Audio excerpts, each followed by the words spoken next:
Si chiama Neck Nominate ed è l'ultima aberrante moda che si sta diffondendo tra i giovani che cercano lo sballo e che ha fatto diverse vittime in Australia, Stati Uniti e Inghilterra.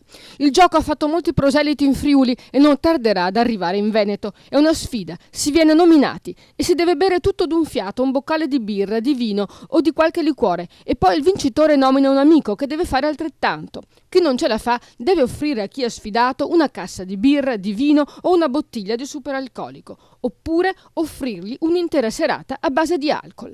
La moda sta dilagando attraverso Facebook, dove negli ultimi 10 giorni sono comparsi decine di video, soprattutto nei siti dei ragazzi di Tarvisio.